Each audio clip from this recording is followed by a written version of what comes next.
നമസ്കാരം. ഇന്ത്യയിലെ കാലാവസ്ഥ അനുകൂലമായാൽ യുഎയിലെ പ്രവാസികൾക്ക് അത് ഗുണകരമാണ്. എങ്ങനെയെന്നല്ലേ? യുഎയിലേക്ക് പയറുവർഗ്ഗങ്ങൾ, സുഗന്ധവ്യഞ്ജനങ്ങൾ, അരി, ഗോതമ്പ് തുടങ്ങി ഭക്ഷ്യവസ്തുക്കൾ കയറ്റുമതി ചെയ്യുന്ന രാജ്യങ്ങളിലൊന്നാണ് ഇന്ത്യ. കാലാവസ്ഥ അനുകൂലമായതോടെ ഈ ഭക്ഷ്യവസ്തുക്കളുടെ ഉൽപ്പാദനം വർദ്ധിച്ചു. അതിനാൽ തന്നെ കയറ്റുമതിയിലും ആ വർധനവുണ്ടായി. കയറ്റുമതി വർദ്ധിച്ചതോടെ സാധനങ്ങളുടെ വിലയും കുറഞ്ഞു. അങ്ങനെയാണ് ഇന്ത്യയിലെ കാലാവസ്ഥ പ്രവാസികൾക്ക് അത് ഗുണകരമായി മാറുന്നത്.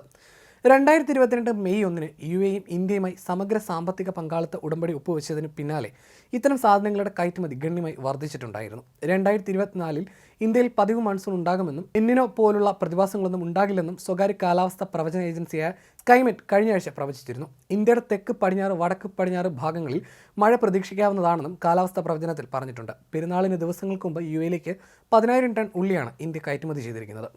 കഴിഞ്ഞ വർഷം ഉള്ളി കയറ്റുമതിക്ക് ഇന്ത്യ നിരോധനം ഏർപ്പെടുത്തിയതിന് പിന്നാലെ കിലോയ്ക്ക് 2 മുതൽ 3 ദിർഹത്തിൽ നിന്ന് 8 ദിർഹം വരെ എത്തിയിരുന്നു.